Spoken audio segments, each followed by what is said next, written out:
Have you ever wondered what drives one of the world's greatest athletes to abandon his family Christmas celebrations to visit a hospital?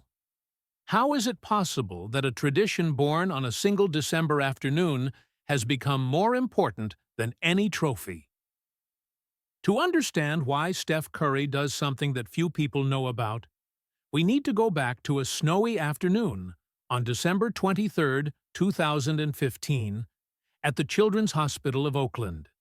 It was the end of the season in which Curry had won his first NBA title, set historic three-point records, and become the face of a basketball revolution. But on that day, none of that mattered. The air inside the hospital carried that characteristic smell of disinfectant mixed with hope, an aroma that anyone who has ever visited a pediatric hospital knows well. It was possible to perceive that each corridor echoed with different sounds, children's laughter mixed with doctors' whispered conversations, while the soft chiming of medical equipment created a symphony of life and struggle. Curry walked through the corridors accompanied by Sarah Mitchell, the head nurse who coordinated celebrity visits. Sarah, a 34-year-old woman with red hair and a smile that could light up the darkest days for children, had seen dozens of athletes pass through there. But there was something different about how Curry interacted with each child.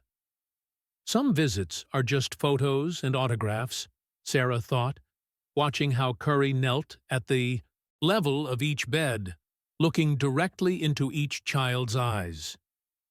But he's really present, really listening. The afternoon was proceeding normally when they arrived at room 247. Sarah knocked gently on the half-open door. "Connor, there's someone special here who would like to meet you."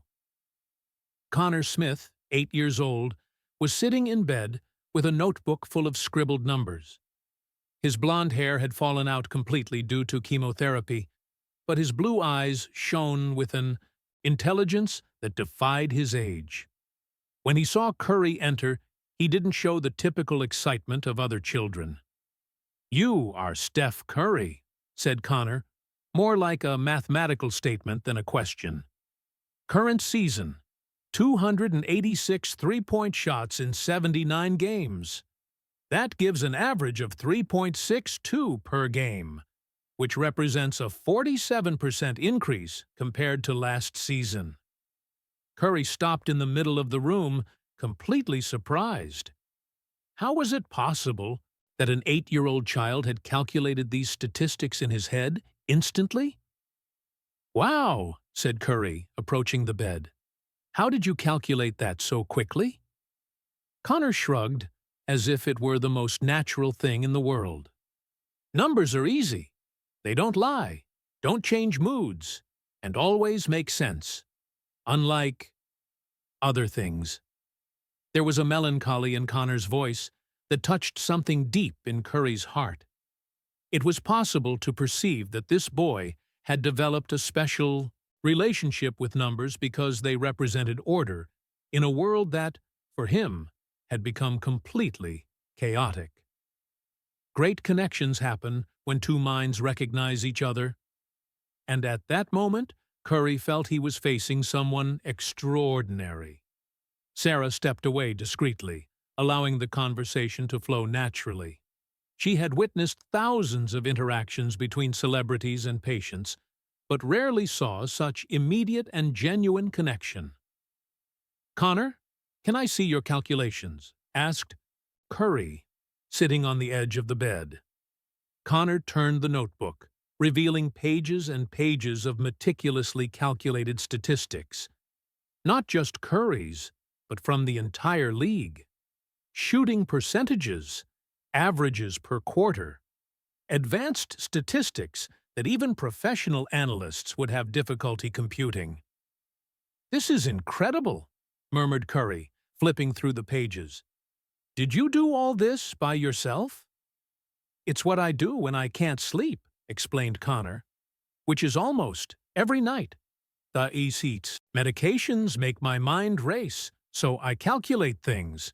It's kind of comforting." What's most impressive is how Connor had found refuge in the mathematical precision of the sport, using numbers as an emotional anchor amid the turmoil of treatments and uncertainties. Curry spent the next hour talking with Connor about basketball, mathematics, and life. He discovered that the boy had been diagnosed with acute lymphoblastic leukemia 8 months ago, that he was responding partially to treatment, but that doctors were cautiously optimistic. "Do you have family here?" asked Curry. "My mom works 2 jobs to pay for treatment," said Connor. "She comes every night after work. My dad, well, he left when we found out about the leukemia, said he couldn't deal with it." How many times in life do we discover that some people reveal their true strength exactly when they're being tested by the most difficult moments? Connor continued scribbling numbers while he spoke, as if it were a nervous tic. "Do you know what the cure probability is for my type of leukemia, Steph? 85% for children. Sounds like a good number, right? But it means 15% don't make it. And sometimes I wonder which side of the numbers I'll be on." The vulnerability in that confession hit Curry like a punch to the stomach. It was impossible not to feel the weight of an 8-year-old child confronting his own mortality with the mathematical precision of a scientist.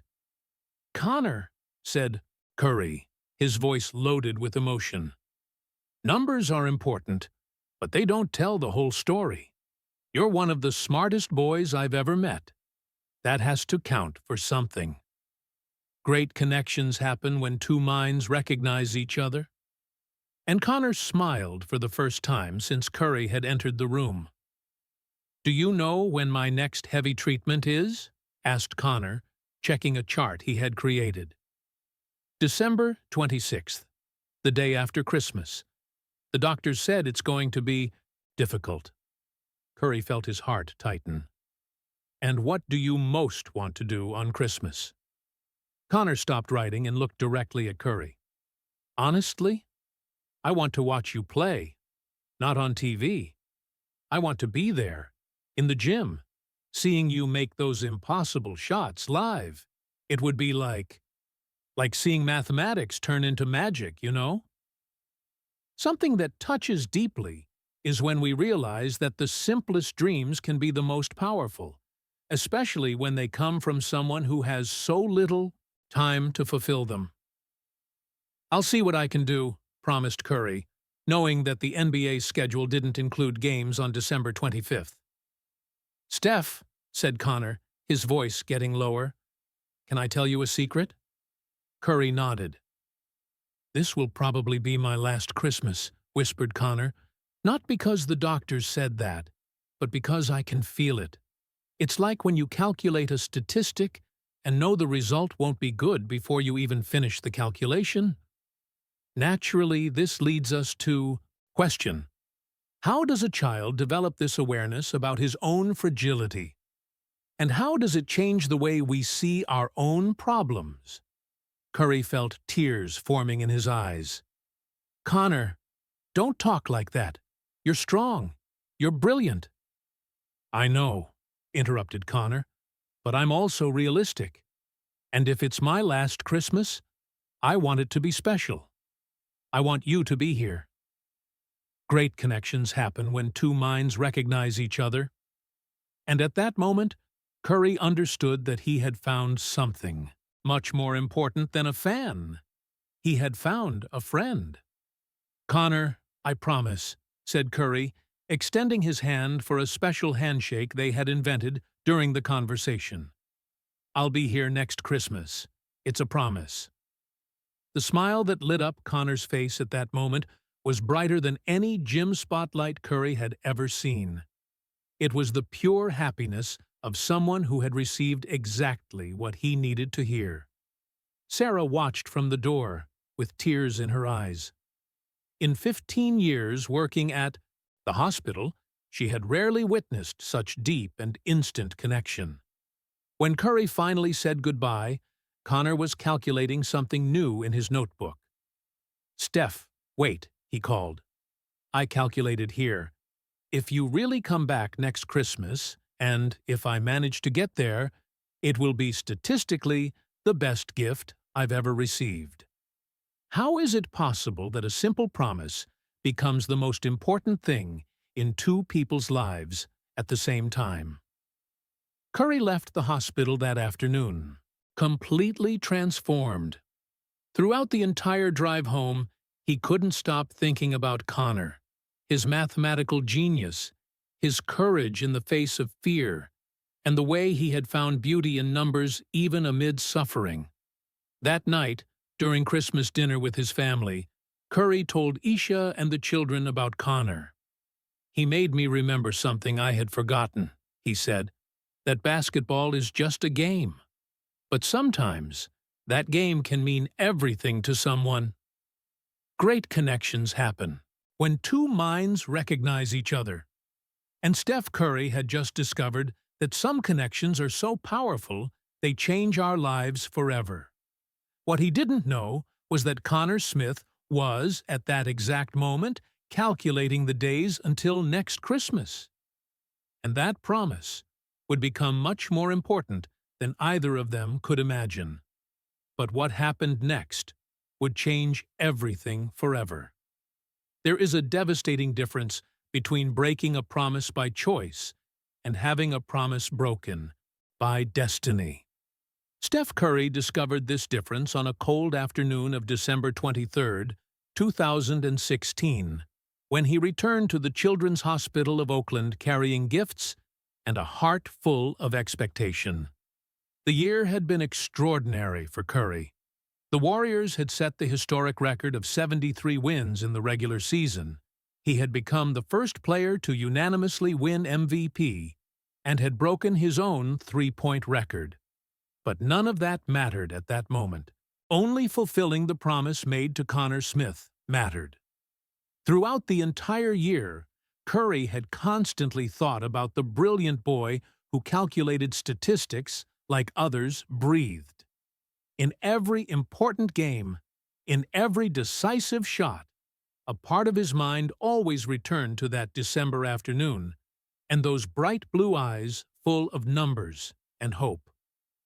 Great promises are kept even when the whole world is watching. And Curry was determined to prove that some things are more important than fame or success. Sarah Mitchell met him in the hospital lobby, but there was something different in her expression. The warm smile he remembered was absent, replaced by a melancholy that made his stomach tighten instantly. "Steph," said Sarah, her voice loaded with an emotion she was trying to control. "Thank you for coming back. This means more than you can imagine." It was possible to perceive that each of Sarah's words was weighted with unspoken meanings. Curry felt that familiar chill that arises when we sense something terrible is about to be revealed. "How is Connor?" asked Curry, although a part of him already knew the answer from Sarah's tone of voice. Sarah took a deep breath, fighting against tears that threatened to overflow. "Steph, I need to tell you something. Connor is no longer here." The world stopped. The sound of the hospital corridors disappeared. It was as if all the air had been sucked from the environment. How many times in life can a single sentence make our world completely collapse? "What do you mean?" asked Curry, although he knew exactly what she meant. "He passed away in September," said Sarah, her voice breaking. 3 months ago. There were unexpected complications during a treatment. It was very quick." Curry leaned against the wall, feeling as if he had been punched in the stomach. The promise he had carried for an entire year, the expectation he had nurtured, the special connection he had found, everything had become impossible to fulfill. "I should have come earlier," he murmured. "Should have kept in touch, should have—" "Steph, stop," interrupted Sarah. "Connor knew you would come. He never doubted it for a single second. In fact, He spent the last months of his life talking about you every day. Something that touches deeply is discovering that we continue alive in someone's memory, even when we're not physically present.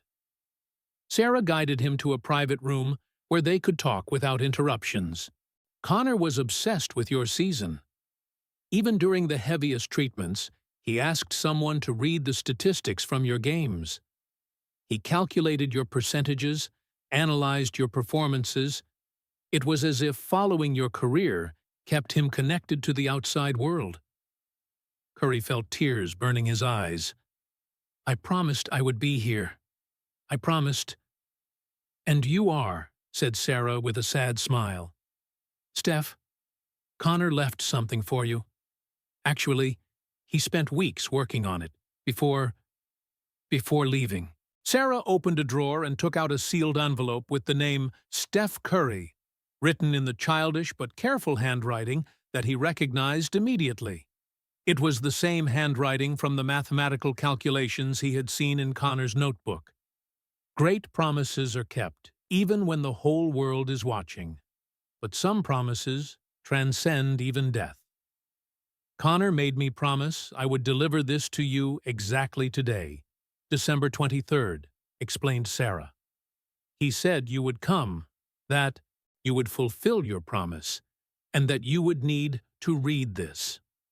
With trembling hands, Curry opened the envelope. The letter was written in the same meticulous handwriting, each word carefully chosen. "Dear Steph, if you're reading this, it means two things: that you fulfilled your promise to return, and that I'm no longer here to see it personally. I calculated the probability of being alive for your return at 23.7%. They weren't very good numbers, but you still came. I want you to know that our afternoon together was statistically the best day of my life. Not just because I met my favorite player, but because I found someone who understood that numbers can be beautiful, that mathematics can be magic, and that some connections are stronger than any statistic. Steph, I have a favor to ask. I know you came here to see me, but there are other children in this hospital who need to know that someone cares. Can you keep coming? Not for me, but for them. I calculated how many children pass through this hospital each year. Approximately 847.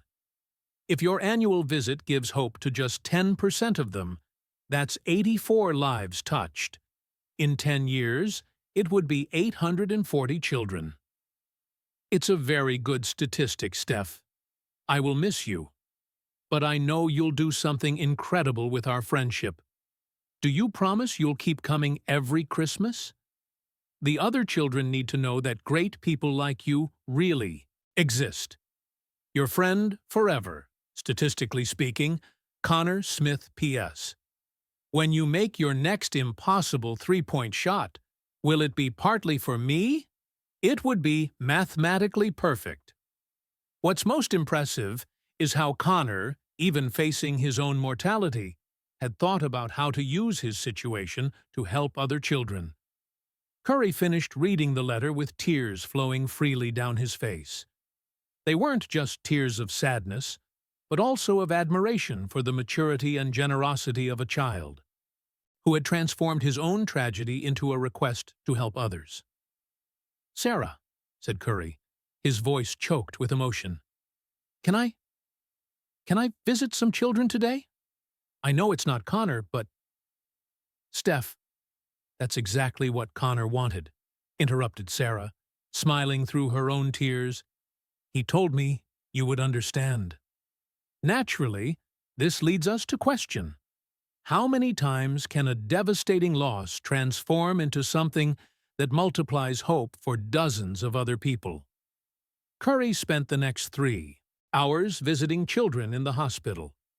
In each room, he carried with him Connor's memory and the responsibility to honor his request. He met Tyler Brooks, 6 years old, who was learning to walk again after brain surgery. He talked with Emma, 9 years old, who drew portraits of all the doctors and nurses who cared for her. Each child he met showed him a different strength, a unique way of facing challenges that adults would consider impossible. It was possible to perceive that Connor had been just one example of the extraordinary courage that inhabited those corridors every day. Great promises are kept even when the whole world is watching. And at that moment, Curry understood that his promise to Connor had evolved into something much bigger.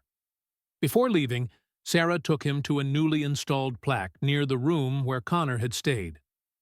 Connor Smith Recreation Room, where numbers become magic, read the golden inscription.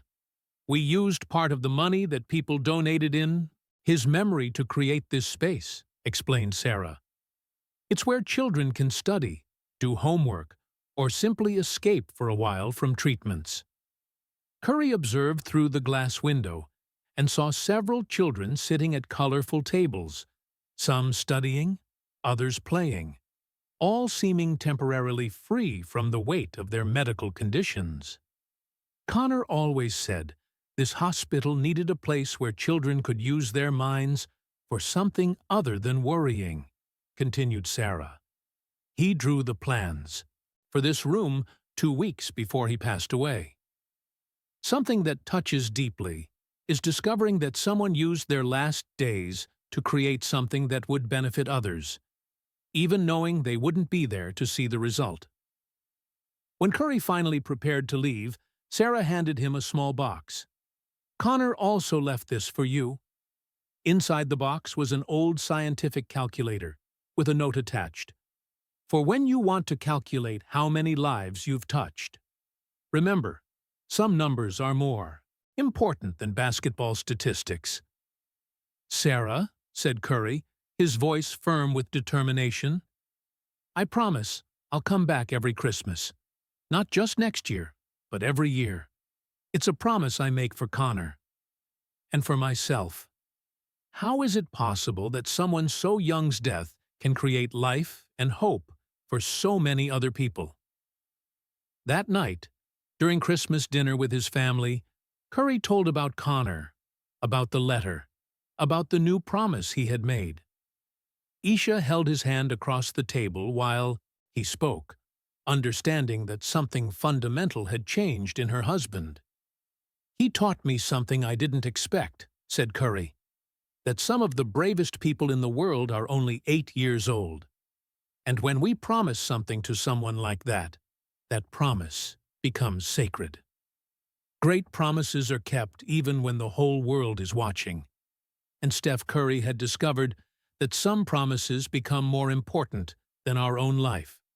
What he didn't know was that Connor's letter would be just the first of many lessons the hospital would teach him about courage, hope, and how small gestures can create waves of change that spread far beyond what we can imagine. No one could imagine that moment would be the turning point. How does a promise made to a child who is no longer here transform into a force that changes the lives of thousands of people? How can something that started as a personal gesture grow to become a movement that redefines what it means to be a hero? Between 2017 and 2023, Steph Curry discovered the answers to these questions in a way that not even he could have predicted.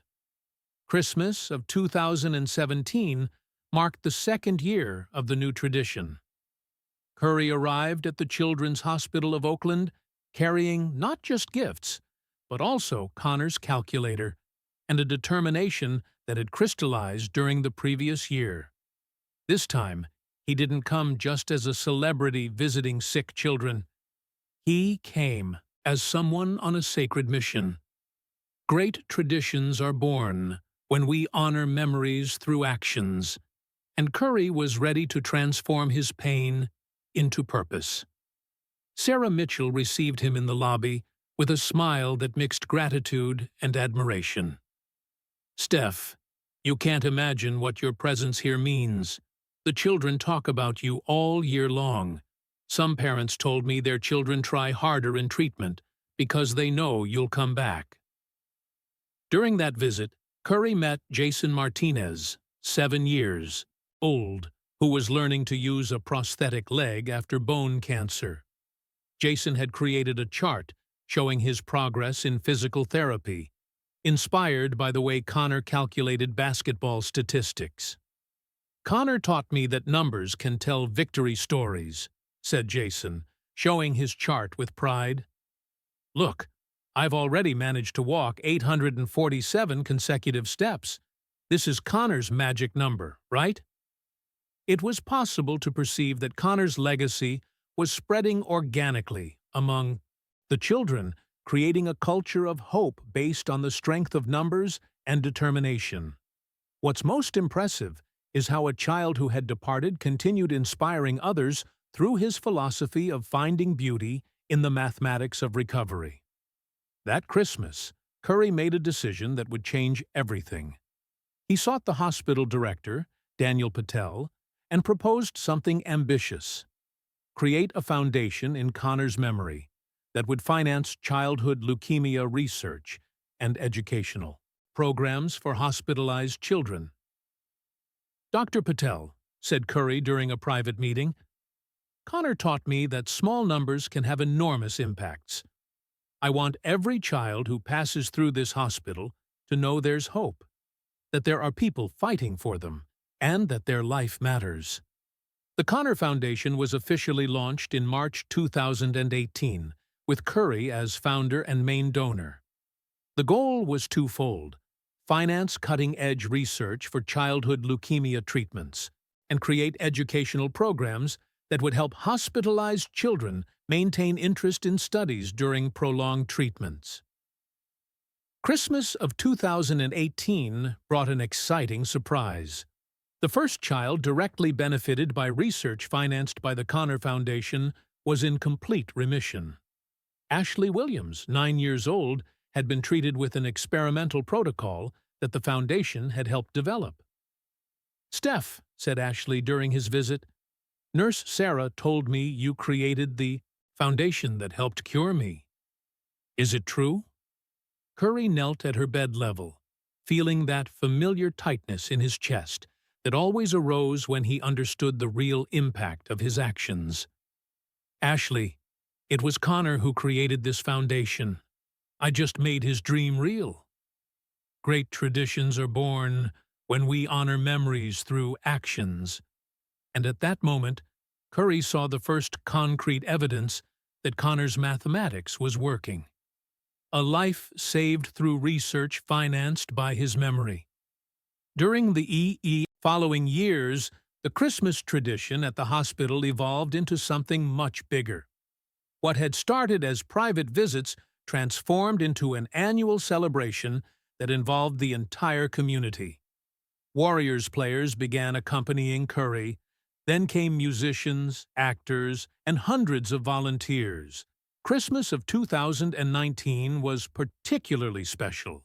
The Connor Foundation had financed the creation of a state-of-the-art laboratory in the hospital, equipped with technology that allowed more advanced research. Ryan Johnson, research director, showed Curry the first promising results. "Steph, the protocols we're developing here have potential to increase cure rates for childhood leukemia by 15%, explained Ryan.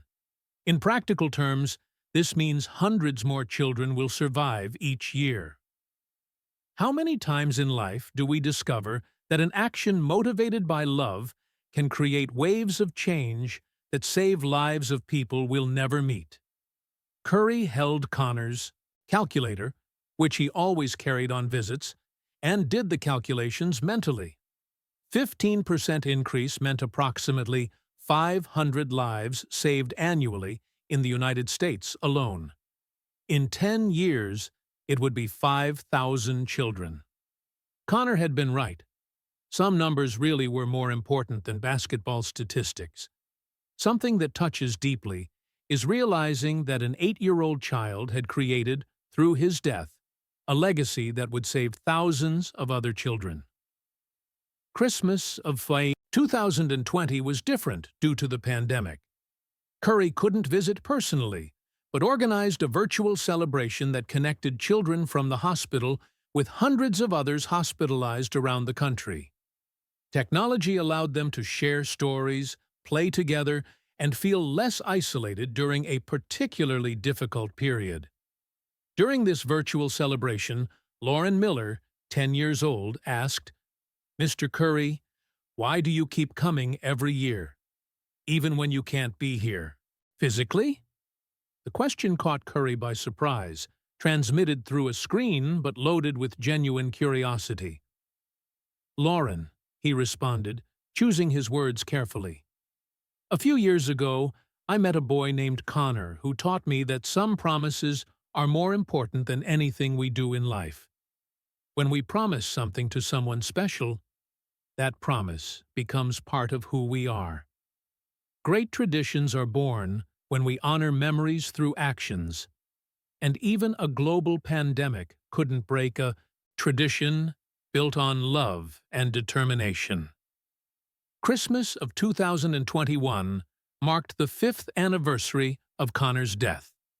Curry organized a special ceremony where a statue of the boy was revealed at the entrance of the Connor Smith Recreation Room.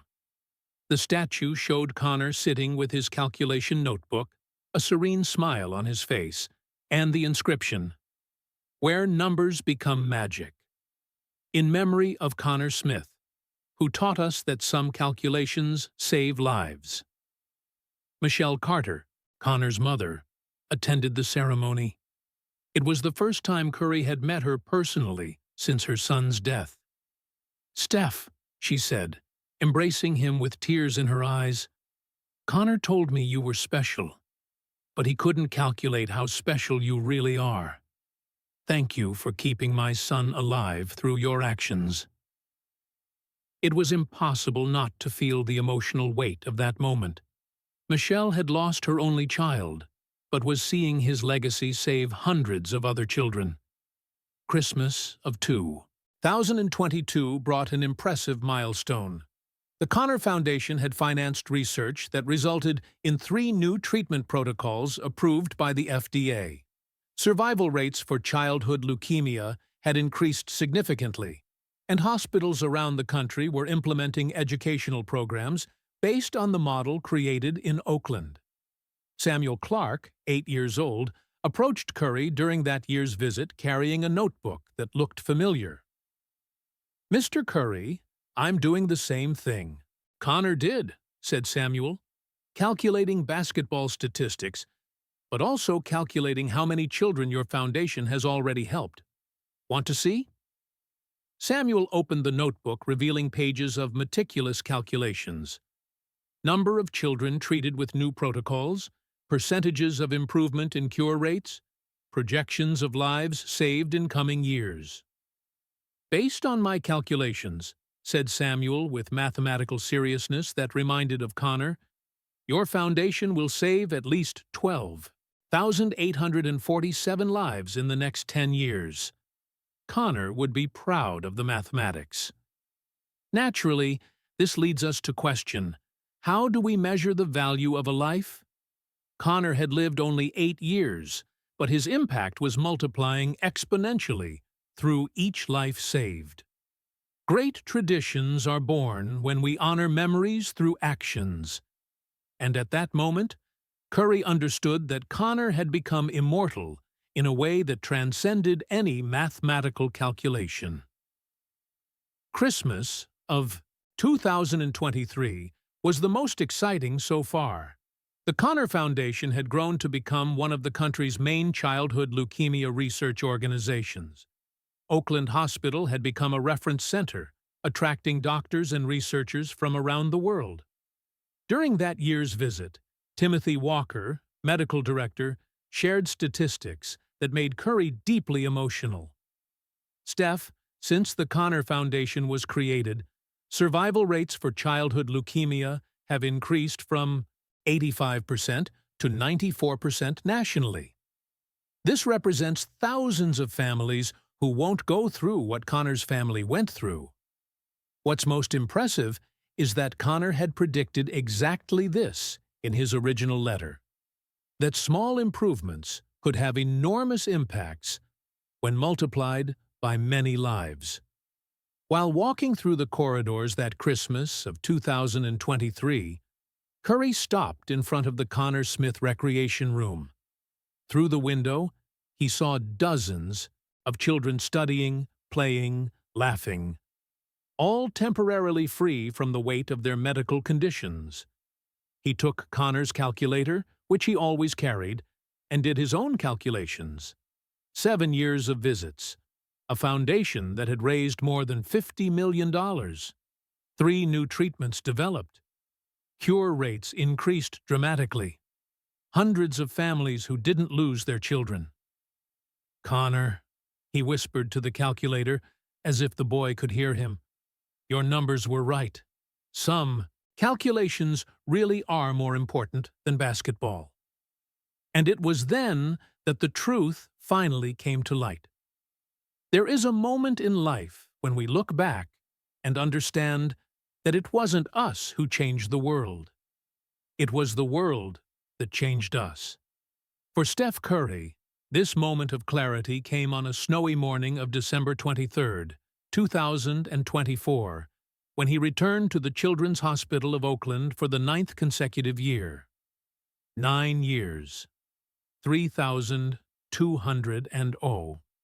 85 days since he had met Connor Smith. Curry did these calculations automatically now, a mathematical inheritance that the brilliant boy had left in his mind. It was impossible not to notice how Connor had reprogrammed his way of seeing numbers and life. The hospital had transformed dramatically since that first visit in 2015. What had once been a functional building had become a state-of-the-art complex, with entire wings dedicated to research, financed by the Connor Foundation. The walls were decorated with colorful art made by patients over the years, and in each corridor there were discreet plaques thanking donors who had made that transformation possible. Great gifts last forever when given with the heart, and on that day, Curry was about to discover the true meaning of those words. Sarah Mitchell, now promoted to Director of Special Programs, met him in the lobby with a smile that carried 9 years of accumulated gratitude. At 43 years old, Sarah had become more than a nurse. She had become the official guardian of Connor's memory and organizer of the tradition that had grown far beyond what anyone could have imagined. "Steph," she said, hugging him with the familiarity of someone who had shared hundreds of emotional moments. "This year is going to be special. There's someone I want you to meet." It was possible to perceive a different excitement in Sarah's voice, as if she were keeping a surprise she had carefully planned. As they walked through the corridors, Curry observed the most recent changes. The Connor Smith Recreation Room had expanded to occupy an entire floor, with separate areas for different ages and activities. There was a library, a computer lab, individual study rooms, and even a small observatory where children could study astronomy. "Connor would be impressed," murmured Curry, stopping in front of a new plaque that listed the Foundation's achievements. Connor Foundation, 2018 to 2024. 127,000 children served. 15 new treatment protocols developed. Cure rate increased to 96%. 47 partner hospitals internationally. What's most impressive is how Connor had predicted with mathematical precision that small actions could have exponential impacts when sustained over time. Sarah guided him to room 312, the same number as the room where Connor had stayed, but which was now part of the new pediatric wing. "Steph, I want you to meet Maya." Curry entered the room and felt an instant familiarity that left him breathless. Maya, 8 years old, was sitting in bed with a notebook full of scribbled numbers, exactly as Connor had been 9 years before.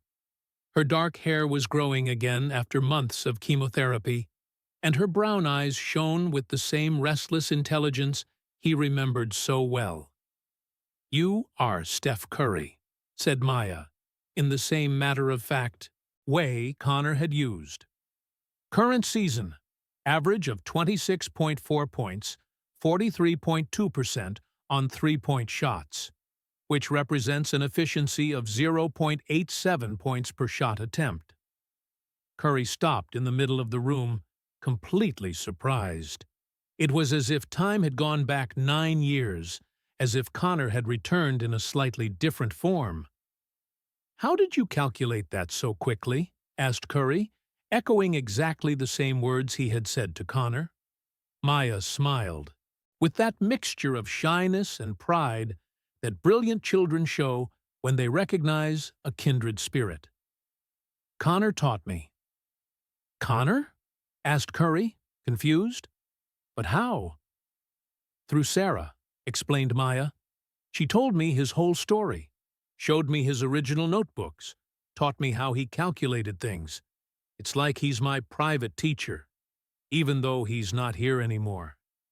Something that touches deeply is discovering that someone's legacy can continue educating and inspiring people through generations, even decades after their departure. Maya turned her notebook, revealing pages that looked identical to Connor's calculations, but there was a crucial difference. Besides basketball statistics, she had calculated data about the Connor Foundation, cure rates, number of lives saved, future projections.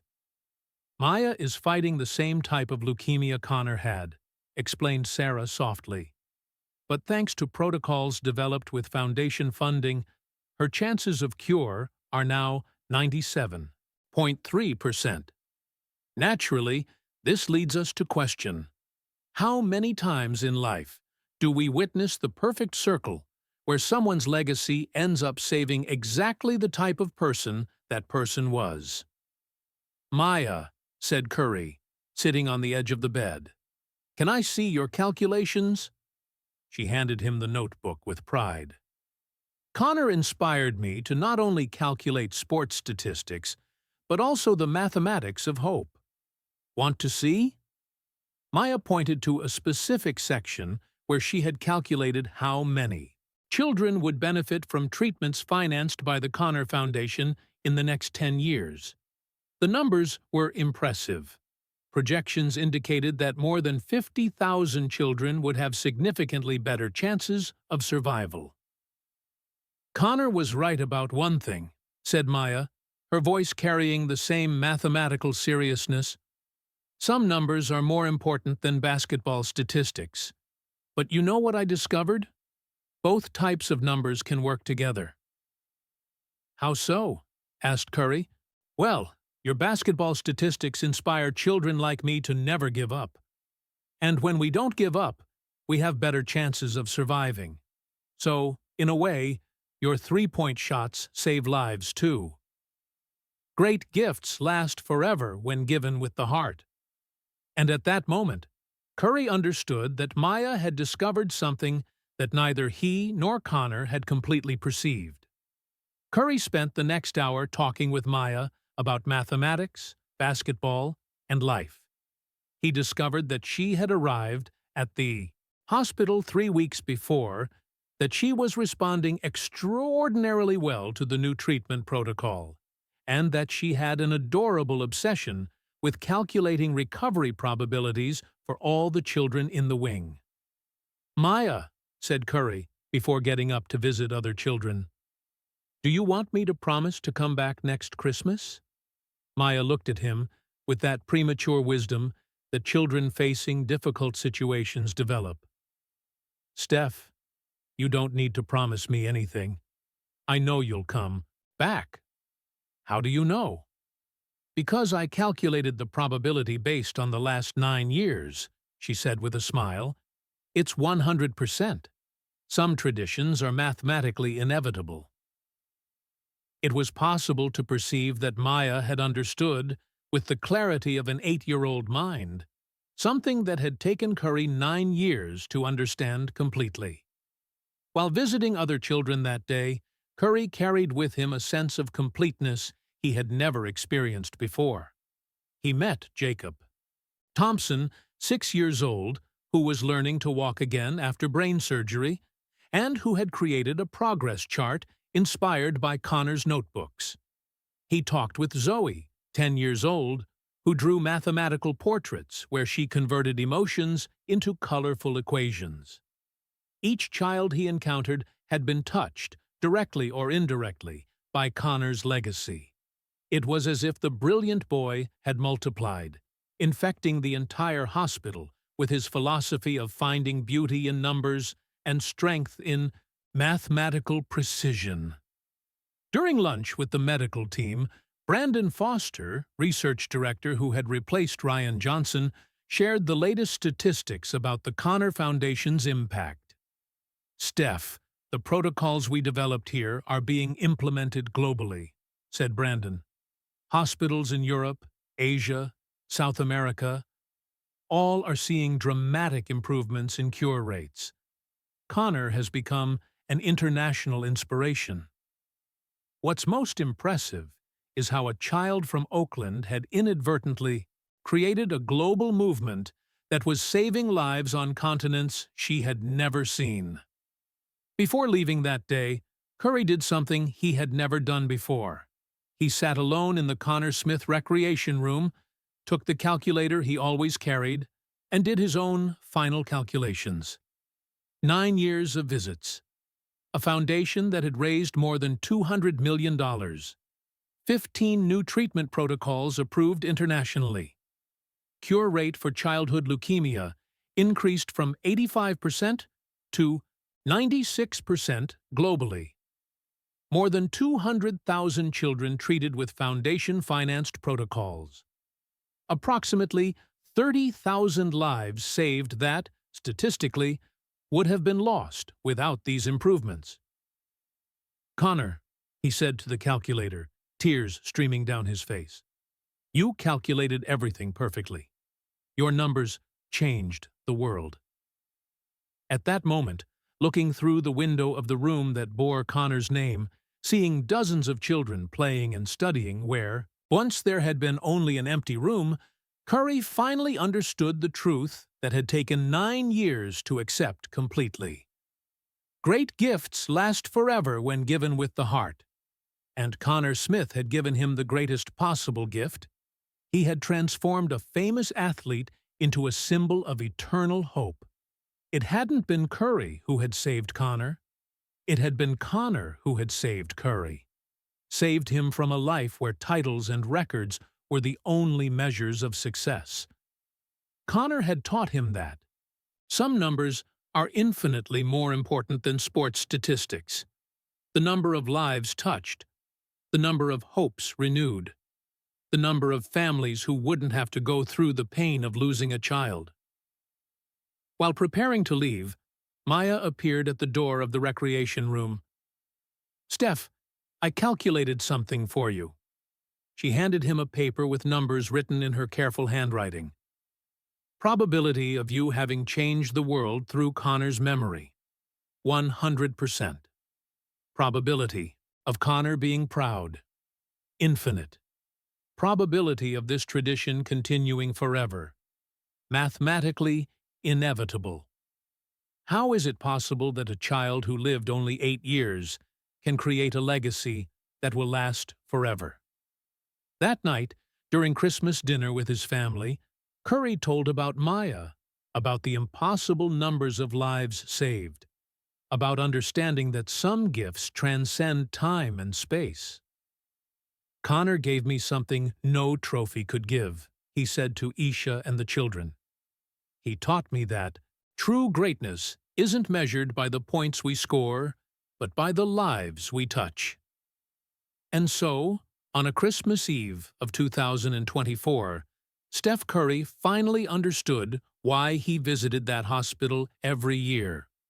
It wasn't out of obligation to a promise made 9 years ago. It was because Connor Smith had given him the greatest possible Christmas gift. He had transformed his life into something that mattered far beyond any basketball court. Great gifts last forever when given with the heart, and some gifts are so special that they continue bearing fruit for generations, creating waves of change that never stop growing.